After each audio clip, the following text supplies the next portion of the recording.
જામનગરના બેડેશ્વર વિસ્તારમાં બુલડોઝર ફરી વળ્યું। કુખ્યાત સાયચા બંધુઓની મિલકત પર બુલડોઝરની કાર્યવાહી કરવામાં આવી છે।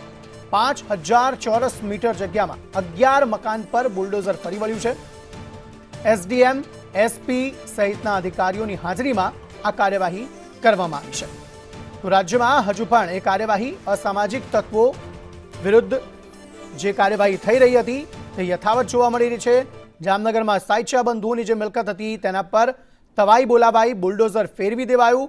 જે હિસ્ટ્રી શીટરો હતા, જે બુટલેગરો, લિસ્ટેડ બુટલેગરો હતા, તેમના વિરુદ્ધ કડકમાં કડક કાર્યવાહી જે છે તે રાજ્યમાં થઈ રહી છે।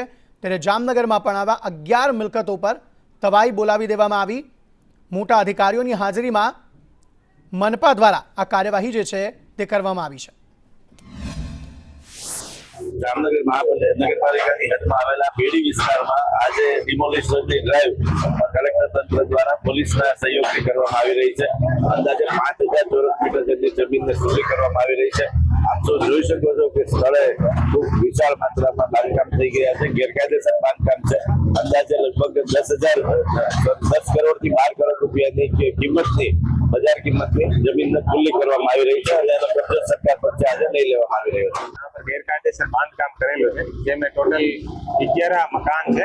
11 મકાનનું જે નિર્માણ કાર્ય છે અત્યારે હટાવવામાં આવી રહ્યો છે અને એ જે કુખ્યાત સાયચા બંધુ છે, જે લોકો પર ઘણો બધા ગુનાઓ દાખલ થયેલા છે અને આ ઉપર હત્યા, ખંડણી, વ્યાજ વટાના ગુનાઓ દાખલ છે અને આના ગેરકાયદેસર બાંધકામ જે લગભગ 16000 સ્ક્વેર ફીટ આસપાસની જગ્યા છે અને આની બજાર કિંમત લગભગ 10 કરોડની આસપાસ છે અને જે બાંધકામ છે આની કિંમત લગભગ 10 કરોડ, ટોટલ 20 કરોડની આસપાસની કિંમતના ગેરકાયદેસર બાંધકામ છે એ અત્યારે જામનગર જિલ્લા વહીવટી તંત્ર અને જેએમસીના દ્વારા હટાવવામાં આવી રહ્યા છે। જામનગર શહેરમાં ફરી એક વખત અસામાજિક તત્વો એટલે કે દાદાનું પુલ છે તે શહેરમાં ફરી વળ્યું છે। જામનગર શહેરના જે બેડેસર વિસ્તારમાં વાત કરીએ તો બેડેસર વિસ્તારના જે સામાજિક તત્વો છે, જે સાયચા બંધુ છે તેના દ્વારા અને તેના સત્તા દ્વારા જે આ જગ્યા ઉપર 11 જેટલી મિલકતો ગેરકાયદેસર ઠેકી દેવામાં આવી હતી, ત્યાં અત્યારે દાદાજી મંદિર ફરી વળ્યું છે।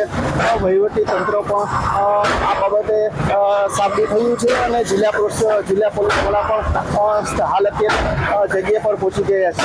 કોઈ પણ પરિસ્થિતિ વણસી ન થાય તે માટે પોલીસ દ્વારા પોલીસના ધારે દાખલ કરવામાં આવ્યા છે। જામનગર શહેરના એસપી છે, કલેક્ટર છે, પીઆઈ છે, એસઓજી છે, એલસીબી છે સહિતની ટીમો ઘટનાસ્થળ પર પહોંચી ગઈ છે અને આ જે બાંધકામ છે તેને દૂર કરવાની કાર્યવાહી શરૂ કરવામાં આવી છે।